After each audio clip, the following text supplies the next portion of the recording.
Okay, so this right here is my dad's 2007 Ford Explorer Sport Trac. You might recognize it from a few videos, including replacing the upper control arms with BTF, extended upper control arms, and a bunch of other stuff. But long story short, it's got a leaky radiator. This will probably be the second time, or maybe third time we've had to replace it. And honestly, I don't want to replace it a fourth time. So I ended up buying this kind of questionable looking radiator off Amazon. It's all aluminum, which hopefully should eliminate the problem of these caps bursting and leaking everywhere. And also, it can't be any worse than the AutoZone radiator that's in it now. So, I'm going to be popping this radiator out. I'm hoping it's just as easy as the starter motor on the Fusion that I just had to finish doing, which I will try to make a video of that too. Sadly though, I forgot to turn the mic on about halfway through that video. Anyway, step one will be to pop the hood, right? And pull off the radiator cap and start draining the coolant out of this thing. I'm pretty sure it's completely out of coolant because it'll drip a good chunk of it about every day or so. So the drain is going to be underneath the car. What I'm going to be doing is getting the drain pan out of the Fusion and get this thing emptied out. Yeah, this thing is empty, holy shit. As much as I dog on Walmart, this little hyper tough drain pan thing is pretty awesome. It was like 12 bucks, made in the USA, and hopefully it should do the job of collecting all the coolant in this radiator so I can reuse as much of it as possible. And yes, I have still not finished doing the fuel tank on the truck, but the fuel pump did come, I think, yesterday, so I'll get on it. Oh yeah, you can see it's literally just been leaking while sitting here. Great. Yeah, it definitely needs to be replaced right there. So, let's go and locate the drain plug real quick. Okay, so here you can see the drain plug. Clearly you can see the coolant also dripping from the radiator. I am just over this shit, and I'm kind of just taken care of. Of course. Oh wait, it's literally hand tight. So let's pull this thing off right here. And open this thing up right here.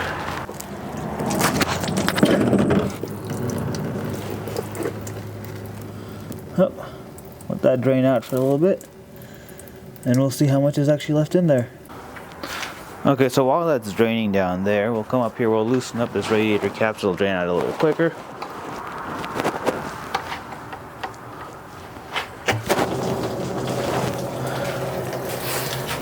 Yep, that helped.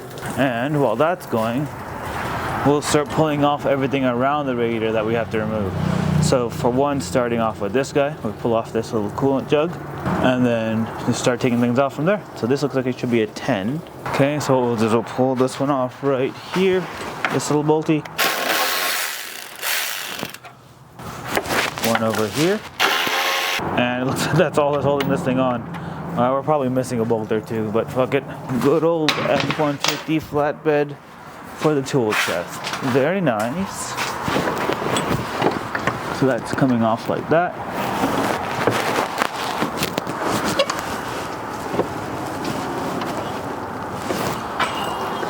Pull this one off to here.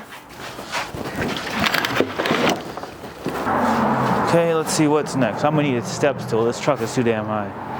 So next thing I don't think we completely have to remove, but I'm going to remove anyway just so we have a little bit more space, is going to be the power steering fluid tank, which is right up over here. This guy, of course it's an 8. Everything that holds the radiator in is a 10, but that's going to be an 8. Let's pull this guy off just so I can get a little more clearance for everything. And then we can back away the radiator fan shroud assembly, which I believe is also held in by 4 10mm bolts. Okay. There's that thing. Okay, move that off to the side like there. It's going to be a 10mm. So there's 4 or 5 different 10mm holding this guy in. Probably gonna put the 8mm back into here just so I don't lose it. Or 5/16. Okay, so 10mm right over here on this side of the radiator. 10mm over here on this side of the radiator. Okay, so what you want to do is come down here. There's going to be a 10mm on this location right here. Right there, one right over here, and then going down the fan shroud there should be about 4 or 5 more 10mm bolts. They're going to hold the fan shroud onto here. After that, I'm going to lift the fan shroud out, back it off, and I should just be able to pull up on the radiator after I disconnect the hoses for the coolant line and the upper and lower radiator hoses, as well as the transmission line. But I'm going to hold off on disconnecting the transmission line until after I finish draining the coolant. Also, this brush guard I installed on the truck is doing really well as a footstool to help me work on the truck, because of how high up off the ground it is and how not high up off the ground I am. Also, this speed ratchet was $12 on Temu. My dad got this thing, and I'm not gonna lie, I have a Milwaukee one at work, and this is just as happy for me to get shit done with. Okay, there that is. Should be one more bolt somewhere around here. Radiator is pretty much as loose as it gets to get. I guess I could pull this off. Oh, this hose should be replaced actually. To get it off, that is to get backed away from the radiator for now. Just pull up like that. The whole thing backs off. And you should just be able to tilt the radiator back, slide it up, and get it out of here. After you take the hoses off, obviously. The next step, come over here, go on down just like I did earlier. Find that other bolt. Yep, there it is, right there, found it. There's all that coolant around it. Fuck it, I'm gonna take these hoses off now. I'll come back and get that bolt at the very end.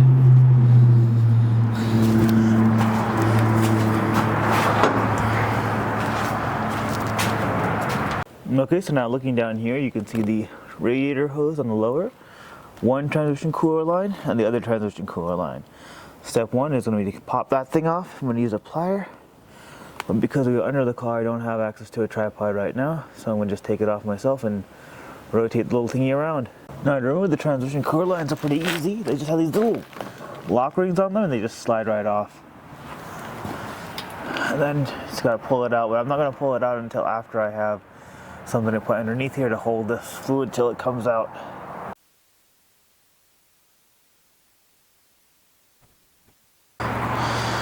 I guess right now I'm just trying to pull this damn thing out. I'm so close. I can literally just feel it. I'm also trying not to damage the AC compressor, which is like right there.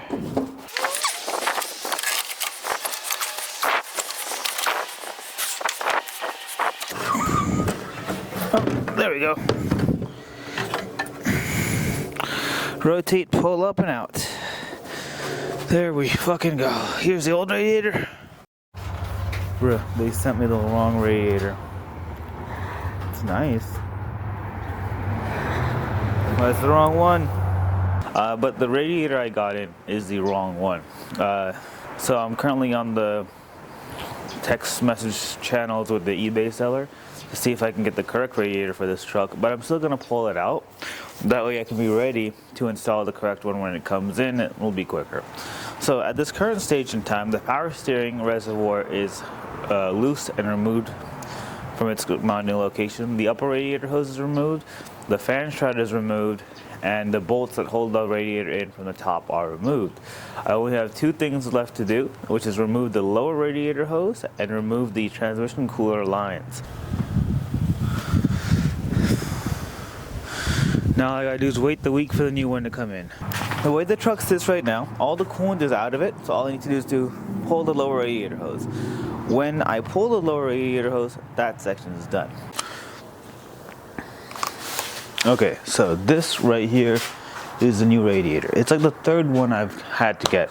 So originally, bought one from Amazon, or no, bought one from eBay, sent the wrong one, went through a bunch of back and forth, they gave me the money back, and other stuff. Then I went to AutoZone to try and warranty out the radiator, and like 6 radiators later, every single one of them was broken. So, end up getting one from Amazon. They sent the correct radiator, and I'm hoping it'll fit. Now, there's one thing I want to point out that is a big difference, and kind of something that made me a little nervous when it comes to buying the radiator.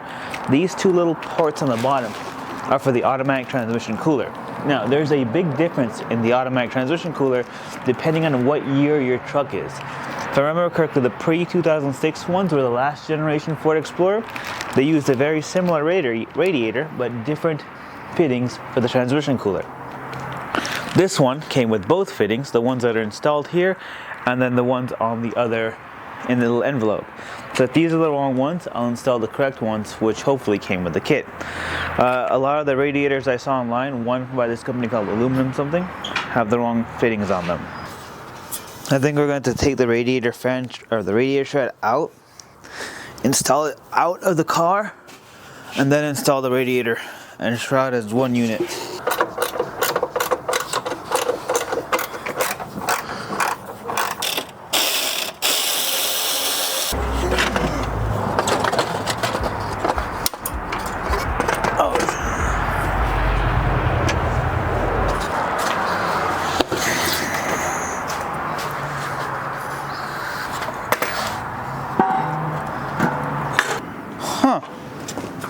That's the shim, huh? Yeah, but it won't fit with the shim. It'll only fit without it. But then that'll squeak really badly. I think we just have to cut it a little bit. Yeah. All we really need is this bottom piece. This little rubber piece on the bottom, that's what we need. Everything else is causing too much space. You don't need it? Well, because if everything else causes it to lose too much space. Look. So we just need that piece on the bottom. Could you hold the radiator? I'm just gonna cut it.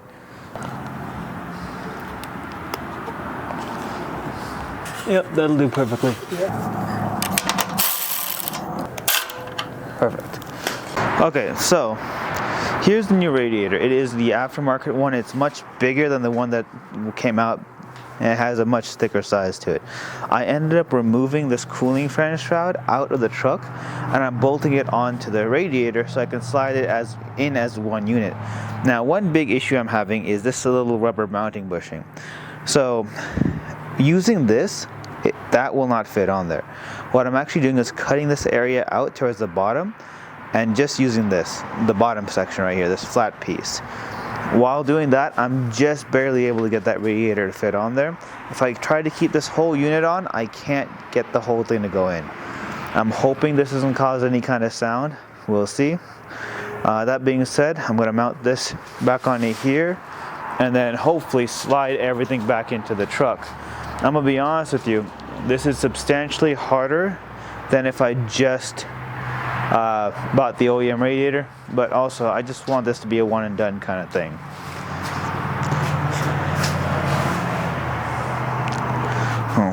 We're getting there. We're getting there. So now again, my problem is this thick rubber section right around here. This is preventing it from fitting into the actual radiator holding thing. So what I'm doing is I'm basically cutting this area off and then just installing it without this thick rubber chunk. So in that case, what I'm doing right here is cutting in through here just like so. And yes, these are my dead dog's toenail cutters. So just like that onto there, or that onto there. Slide this thing onto here.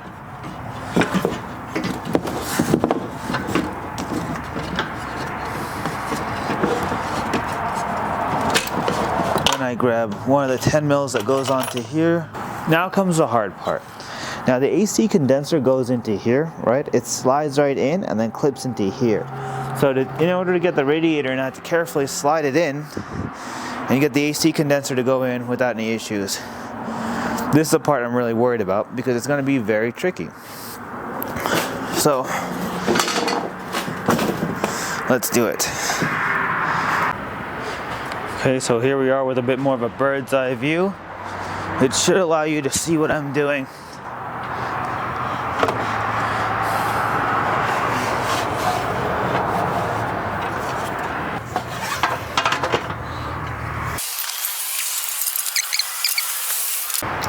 Okay, so the radiator's now in.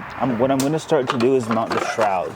Now I'm going to be mounting the shrouds before I actually mount everything else. You can see this one just pops onto here, goes up like that, and on top of that is going to be the coolant tank. And then I'll mount the shroud onto the bottom. So the radiator right now is quite secure in place. It's not going to be going anywhere. I'm just going to double check on the bottom once everything is pretty much ready to be installed and go from there. This install actually took a little bit longer than I thought, but the majority of the time we just spent waiting for parts. So let's mount the tripod on here and get on the home stretch.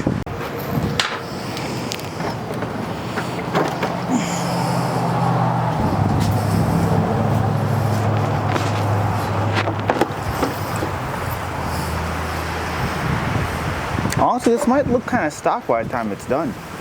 Like, I don't think you'll be able to tell it's modified at all, or even an aftermarket radiator, unless you know what you're looking at. Okay, next step right here is just when we put all these little bolts in.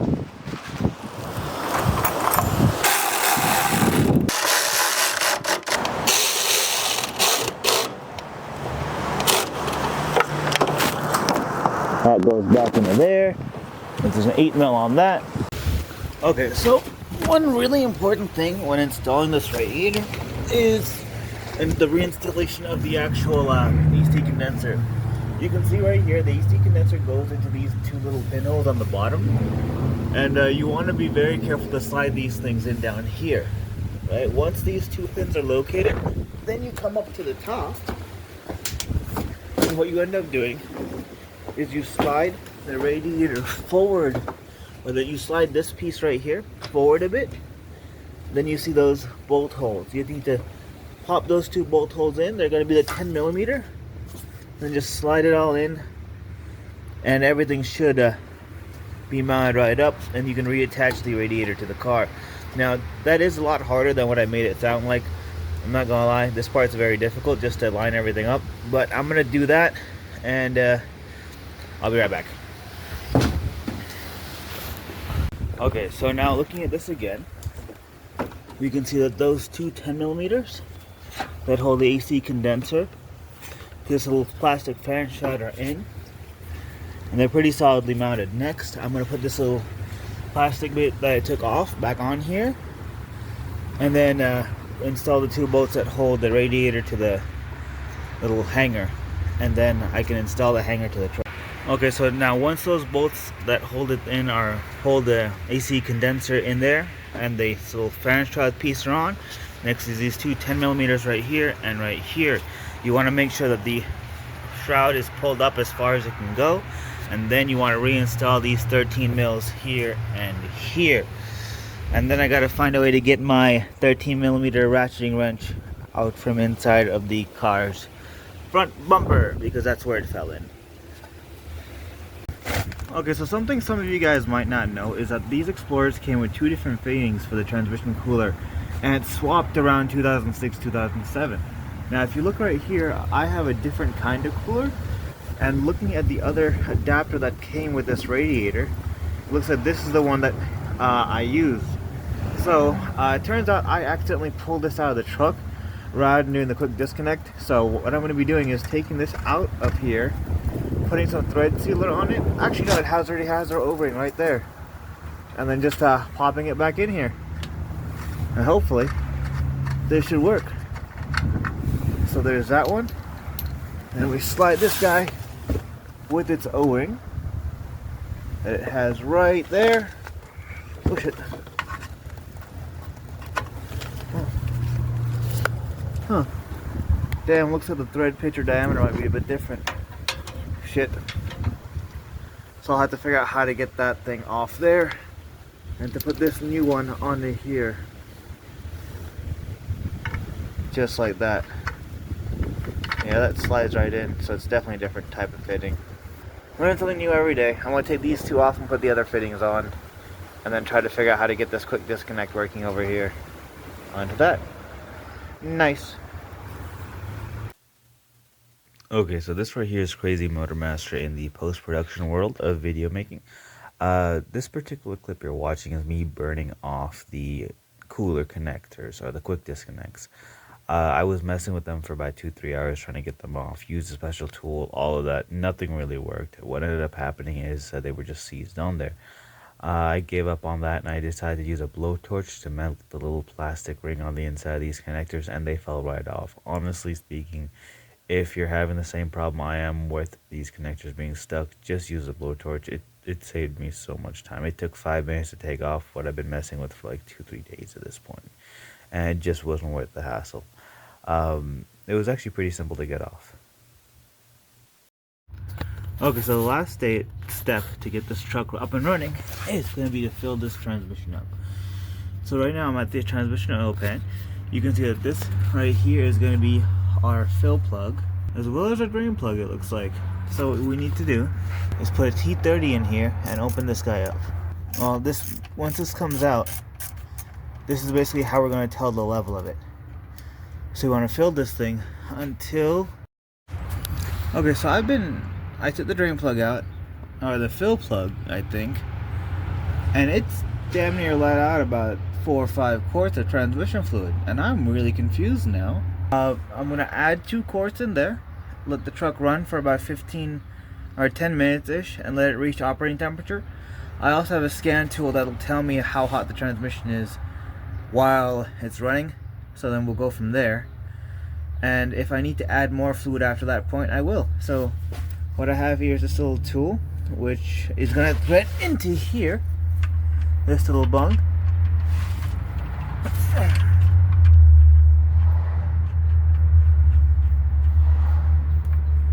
And then my hose with all the transmission fluid, Marcon LV or whatever it is going to pop into there.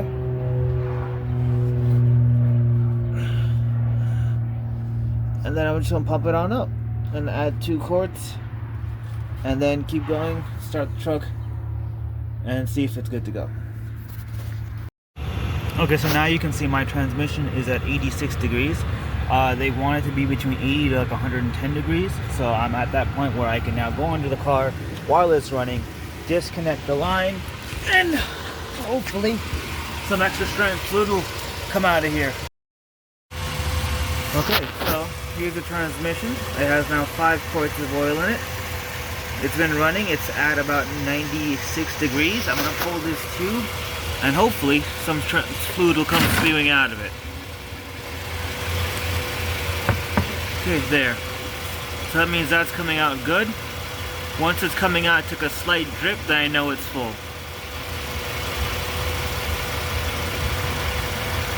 It's like when it says like spurts out, spurt, spurt, spurt. Then it'll be full. Hope it's getting there. Yep, see, once it starts doing that constantly, then I know it'll be full. Actually, now that looks pretty full to me.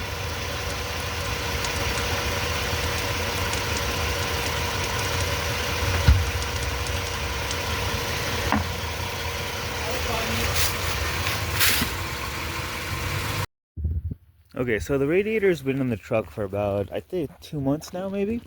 And my mom has been daily driving it because her car's got totaled, that'll escape. And it's been doing a great job. Let me pop the hood so you can see how it looks like, actually. The truck hasn't overheated at all. Transmission is shifting the way it should. Everything looks to be working great. Coolant levels are looking at what they are.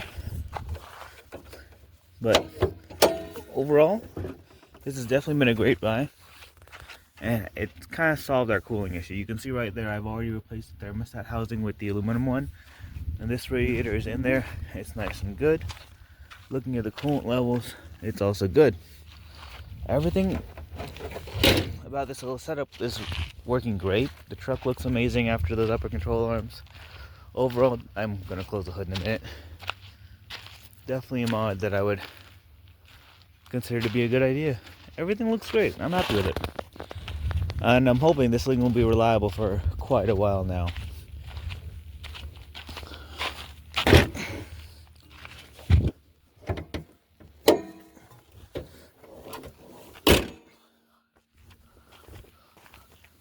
Overall, I would definitely recommend this radiator, especially for the price. It comes in at about the same price as the stuff you get at the parts store. And I would say the quality is off the charts in terms of how good it is. The only hiccups I did have when installation was the fact that it was a little bit bigger than the stock one, or at least the stock specification one. And I did have to cut those little like rubber isolating patches on the bottom. And the fact that the old transmission cooler lines were a massive pain to get off. One thing I don't like about it though is just how it sticks down quite a bit. So you do see the radiator from the front of the vehicle. And I probably should put a skid plate or something on there just to make sure everything is nice and safe. But overall, it stays in there. Everything is solid. There's no squeaks or rattles from driving over bumps or anything like that. So everything looks to be great. Truck looks great. Runs great. Honestly, it's a good day. The vibe is just good. Anyway, thanks for watching the video. If you want to see more stuff like that, just follow the channel or whatever. I got like 40 more cars to fix. Have a good one, guys.